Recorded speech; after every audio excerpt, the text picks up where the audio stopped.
Good afternoon. Good to be back. Let me fix that mic. Great. Is that good? Yes, sir. Everybody, can you hear me? Great. Well, it's certainly exciting to be here in front of you. Another college football season is upon us, and we certainly have picked a great matchup. LSU and Florida State, top 10 matchup in week one, and we knew that this day would be coming. It's the only game on Sunday on ABC. It's just a great challenge for our football team, and they've been looking forward to this challenge. It's what motivates you in the off season. All the things that you do to prepare for a great game like this all comes to fruition on Sunday. Look, I could talk for quite a long time about, our football team and the development of our team. I think you look at some of the things that are really important, and that is where we've improved from last year is just overall, we're a smarter football team. We understand the systems, we understand the process, we understand the things necessary to become more consistent in everything that we do to be a championship football team, and that is, right down to the smallest of details. This is a hard thing to do, to be consistent in anything in life, and our guys clearly understand that a lot better than they did coming into the season last year. We've made improvements in the technical development of our football team, the tactical development. Physically, we're better. I think mentally we're better as a football team. Now you got to go out and execute. And so, we've been preparing since the last game we've played, and now we'll see what this team does when it comes time to perform. I have no idea. I know they've prepared really well, and my experience tells me that teams that prepare well, when they flip the switch to performance, that they can and will perform well. We're going to go against a great opponent in Florida State. Coach Norvell's done a great job in bringing this program into elite status, and they've got great players, and it'll be a great challenge and an exciting challenge for our football team. And so we're gonna get that opportunity to put on display all the things that I've just mentioned that we've been working on. You're also going to get a chance to see some great playmakers. Jordan Travis and Jayden Daniels, two great quarterbacks, two elite quarterbacks that can make things happen. Jalen and Jordan, two guys that can run, can throw, elusive. You're going to see some great wide receivers. Guys that can go make plays on both sides of the ball. Certainly on the defensive side of the ball, Harold Perkins, Jared Verse, you're going to see two elite defensive players. So it's exciting playmakers.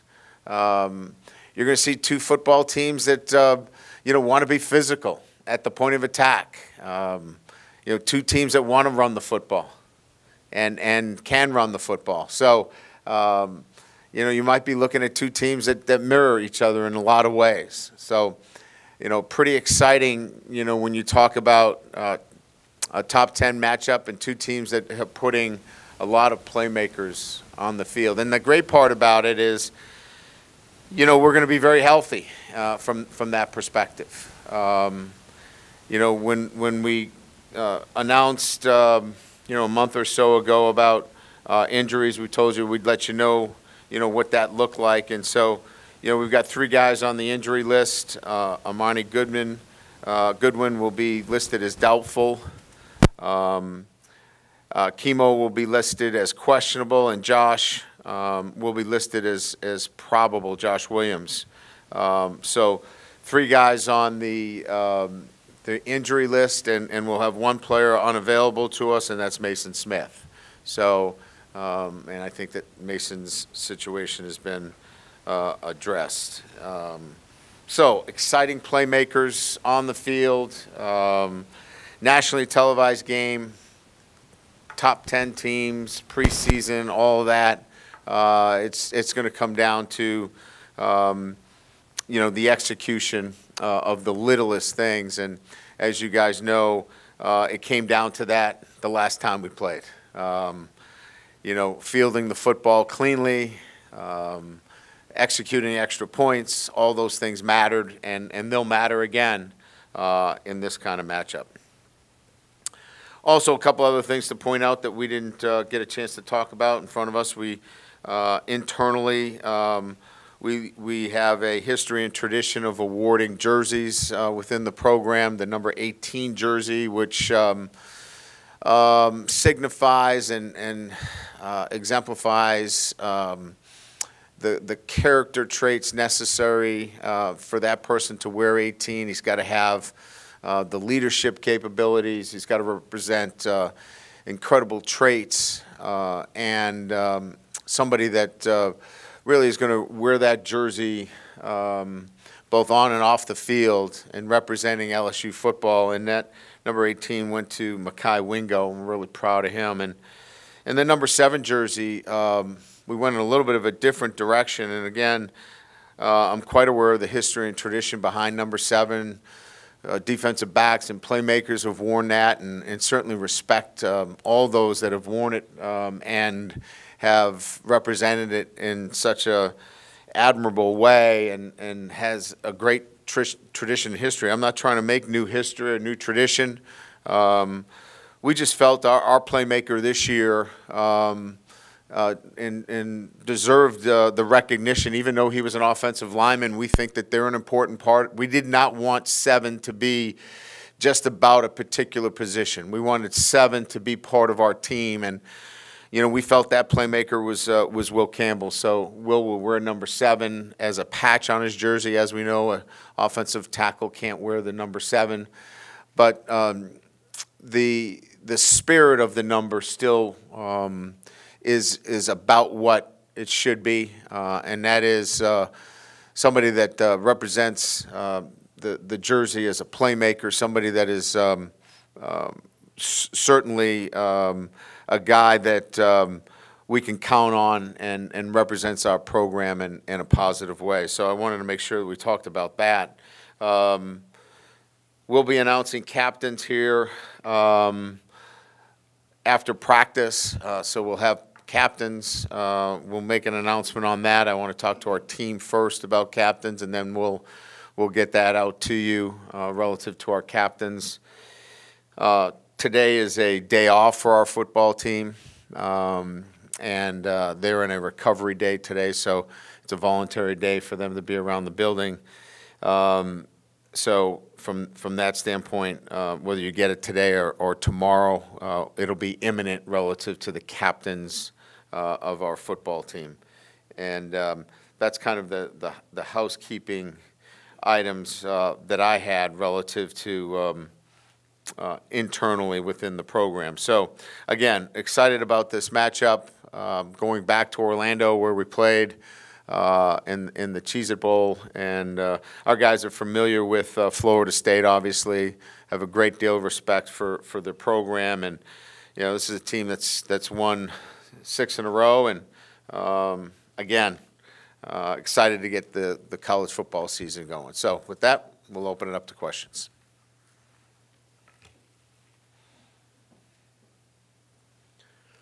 Is this in memory of Leah that she's moved on? I mean, I feel like somebody can sit in her chair. I mean, it's like she might just be late. It's eerie,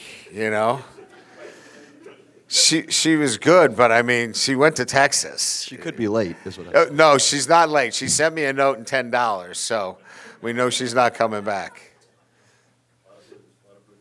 I was just curious what the run game has looked like, offensive line and running back wise in fall camp, compared to maybe where y'all were a year ago. Yeah, I think, and that's a good question. I mean, we've been trying to get the running back rotation down. As you know, we've had a number of running backs that have been in and out of the lineup.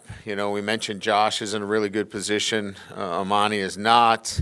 And other guys have been fighting to get back to full strength, which we are. So trying to get consistency at the running back position, which we think we are getting there. I think the biggest improvement has been the ability of our offensive line to gain the continuity up front, having 5 guys working together consistently, and then the ability to adjust after the snap. As you know, this game is played after the snap. There's so much moving, there's so much stemming. The ability to communicate and do the things necessary after the snap, we're so much further along than we were at any time last year. And so that's encouraging moving forward. Yeah, Brian, your special team, especially return game, how's that look going into the season? Since I know last year it had some trouble early in the year. Yeah, so, we're going to go with a true freshman and Caleb Jackson as the off returner. I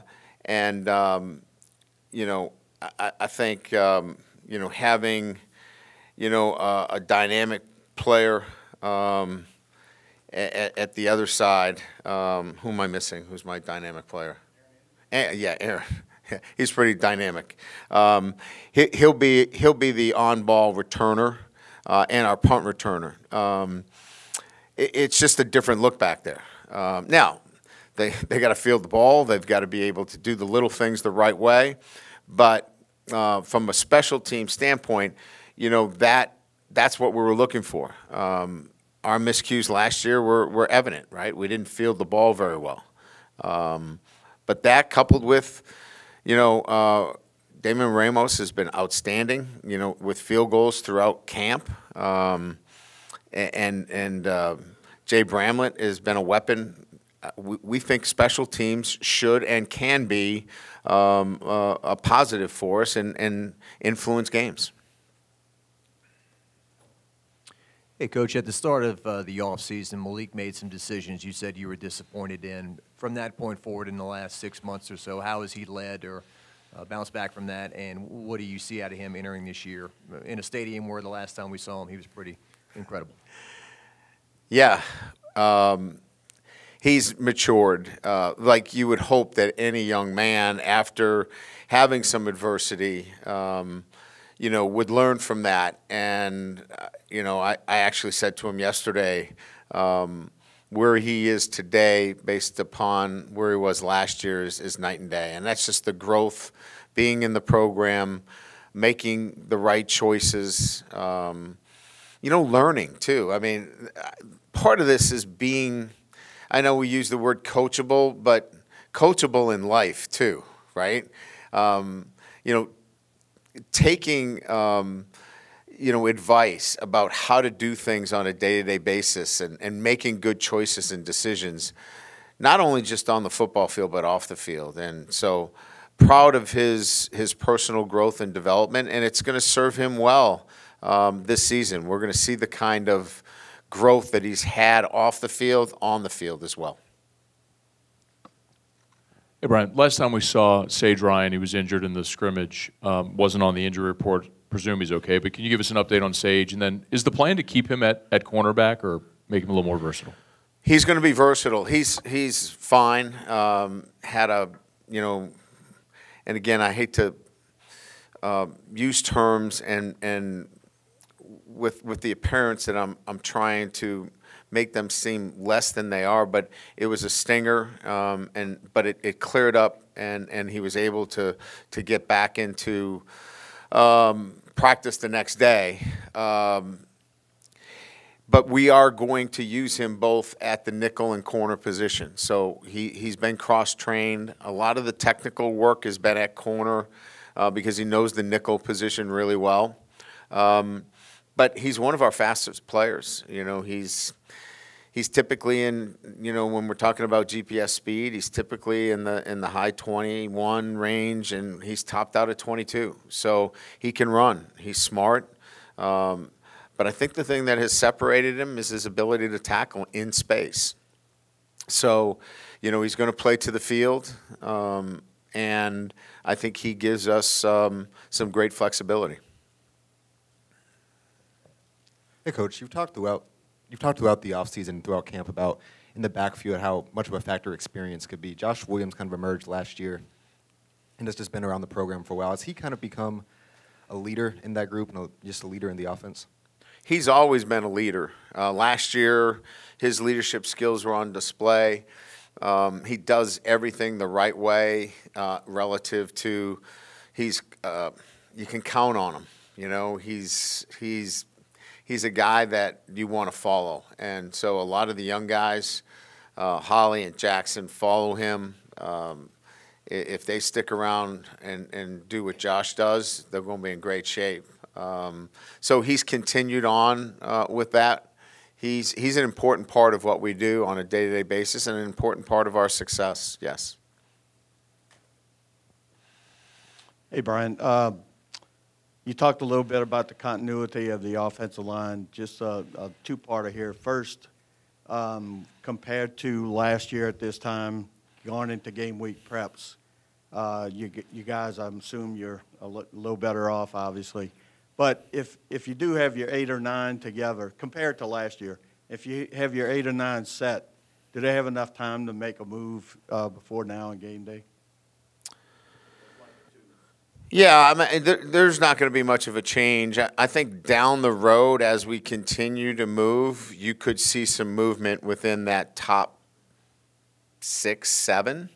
That's very reasonable to expect that there could be some movement there, and that's obviously from some of the freshmen that are coming on.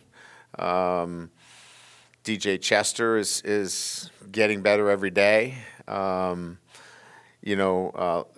Obviously we've talked about him. Those two guys in particular are making progress every single day. So those two with Martinez, Bordelon continues to improve every day. You've got 8 guys right there that we feel really comfortable about. Chemo's out right now. Hopefully we get him back for the game. He had plantar fasciitis, so we're hopeful. That's a painful thing for your foot, but he's better.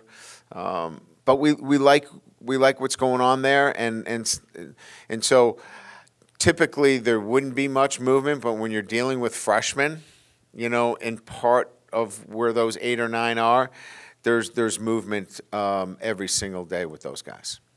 Compared to last year? Compared to last year, I mean, I think we were talking about who the 5 starters were today. I mean, last year at this time. I'm not even sure if we took a poll in here. We probably came up with 5 different names. Yeah, we're in such a different place than we were last year, and we should be. There's a reasonable expectation that, you should have made progress, from that standpoint. And it's a lot of it is we started 2 freshmen, and when you start 2 freshmen and you have them go through the battles, the ups and downs of it, it allows you some, foundational pins that now you can work around and start, plugging in the pieces, and we have. You're welcome. Coach, over here on the right, got a big picture question for you. Now that we're officially starting year 2 here, I'm wondering if you see any similarities between this team in year 2 versus some of your other ones that you've had in years past. Yeah, I think every one that I've been in part of, it's kind of like there's so much similarity in terms of, one, continuity within the coaching staff, right? I think you start there. Having your coordinators back, having your staff back, where the communication is so much more seamless. Here's what it allows to happen that people sometimes don't give the credit where it's due, and that is players start making adjustments on their own because they now know the system. They understand what's expected, what they can and can't do. So now there's no all right, you can't do this, you can't do that. What you need to do is organically do the things that make sense within the structure of that play. And so when they understand the systems and they understand what you're doing, they can start to make adjustments on the field. Now, I'm not saying if they've got contained that they can rush inside and try to make a play. I'm saying that they have a lot more autonomy because they understand the systems. And so coaches now feel comfortable giving that up to their players. And we're starting to enter into that area, and that's kind of exciting. That happens in year two. The other thing that happens in year two is you're starting to see a little bit of kind of a unconscious competence where the guys aren't thinking about it. They're just doing it because that's the way they're used to doing it. They don't have to think about it. All last year, we had to think about everything we did, from filling out their questionnaires on their phone every single day. They had to think about that every day, to where they were supposed to be at what time. It's now they don't even think about it. They know where to be. And when you have that going on, those routines, those habits, that starts to develop within your program, again, a way of doing things. It allows the whole organization to move quicker. Brian, right up the middle, top. Oh, yes. Just following on that question perfectly, just what kind of autonomy and points of emphasis did you have for Jaden going from year one to year two? You know, throughout the year last year, you talked about him being maybe more aggressive downfield. What kind of things have you seen or forced, you know, points to him that you wanted him to improve upon in his last year? Yeah, I think the easiest way we would describe it is that, you know, like, for example, in 7-on-7 situations where we're going against our defense, we tried, you broke the chair. That's $20. Listen, we're on a renewal plan here. We're trying to get everything taken care of. It's a slow process. I know. It's crazy. Wow. You should see, yeah. Oh, wow. Rough group. Throwing stones. Yeah, I mean, I think with Jaden, what we've tried to do in that developmental process is, like, think of 7-on-7 in every throw. Every throw is fourth down. So you got one chance here. And I think last year every throw was 1st and 10. So it was check down. It was, you know, look for maybe the easiest completion out there. Throw it back shoulder on the tight end, even if he's covered. Push the ball down vertically. You know, let's go make a play down the field. And I think that development in his own mindset and the way he attacks things is probably where we've seen that growth. And that's been exciting to watch. Coach, would Mason have been 100% if he could play? I think he had an ankle injury. Probably not. I mean, he probably would have been in that range, and we weren't really sure. Probably one of the reasons why you didn't hear from us, because we weren't really sure where he was. He's still not practicing. So at the level that he needs to be practicing, for us to say that he would be, if I was in front of you today, he would probably be, you know, questionable for this weekend. And that autograph session, is that something that a compliance department should have maybe caught wind of? I mean, I know you weren't here yet, but just in general, is that something a compliance department should hear Yeah, about? I wasn't here, so I didn't have enough information. I was brought in on the back end of it. So a lot of those things now are vetted through our NIL office, so we're aware of everything that goes on in that setting. So we hope that those are, first of all, we don't have to worry about those because they're no longer issues. But we would certainly be aware of any of those potential situations. Ryan, what updates or what information are you getting about the game with this storm that's approaching Florida and that sort of thing? Yeah, we're just tracking it like everybody else. You know, the latest model for us has, you know, the storm being passed out to sea, and that you know, there'll be some, you know, some light winds on the back end of it. But you know, we're going to keep a close track on it. We'll start wet ball drills here tomorrow to prepare for it. But we'll watch it just like everybody else and be prepared for whatever the circumstances. But it looks, unless something drastically happens in the next 24 to 48 hours, it looks like it's clearly going to pass through. And looks like that there's going to be some heavy rain through that area. But clearly, unless the model changes drastically in the next 48 hours, it should be out to sea by the time we get there. Hey, Coach. Just kind of bouncing off the Mason thing, just from an on-field perspective, what have you seen, I guess, from the interior line guys like Wingo and Guillory and some of the transfers you guys brought in and how you guys stack up on the interior D-line for this game? Yeah, now let's be clear. I mean, we would love for Mason Smith to be playing in this game. He's an outstanding football player. But we really are pleased with the growth and development of our defensive line.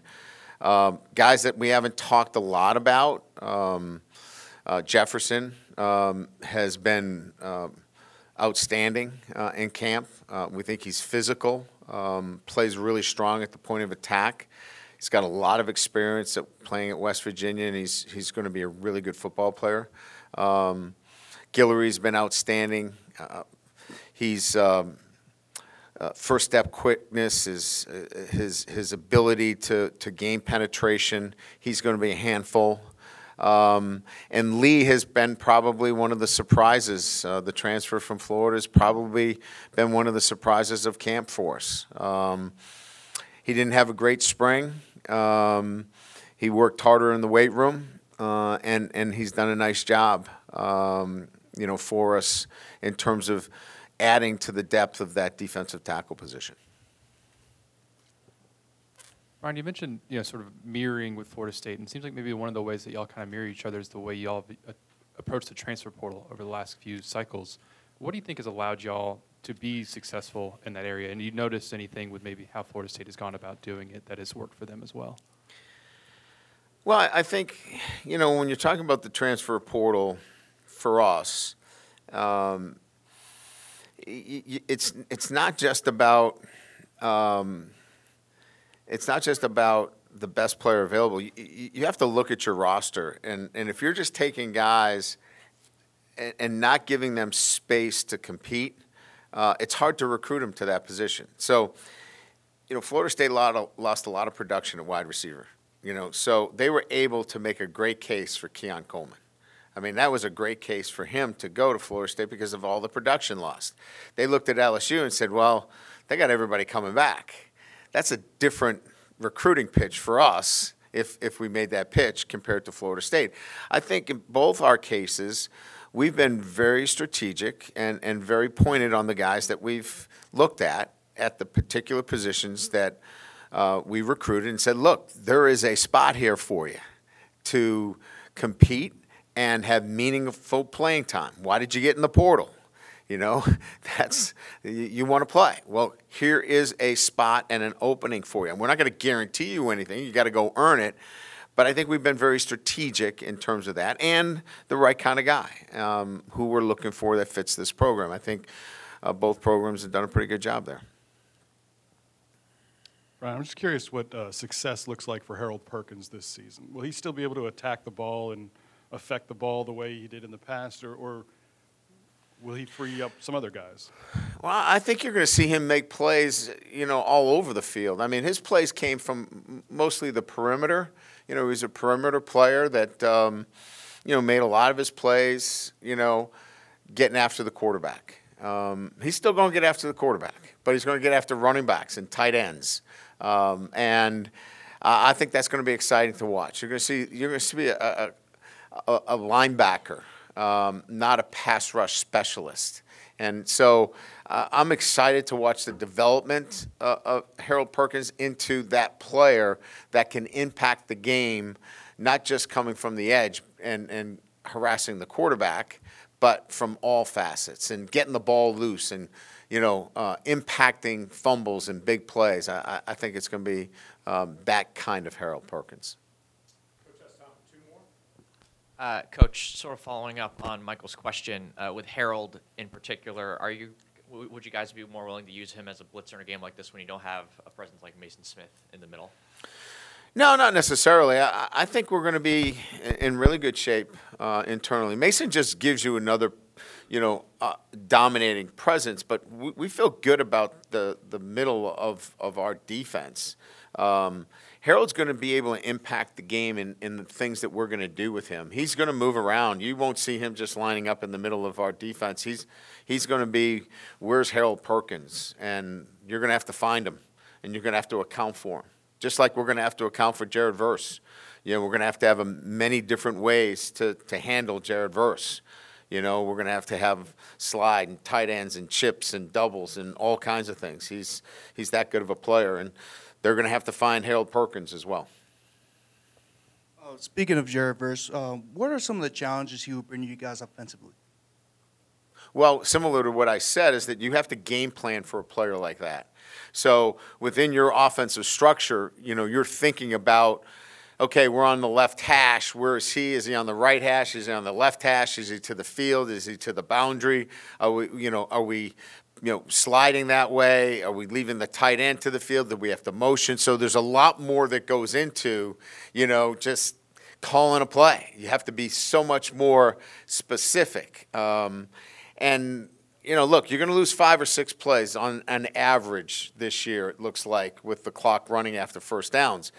And so if you have to be a little bit more specific to find a Jared Verse so he does not ruin a play, then that's what we're going to have to do. And when we get into games where there is a game wrecker, and he is a game wrecker, you're going to have to be more specific. And if that means we got to slow things down, if that means we have to huddle, yes, we know how to huddle.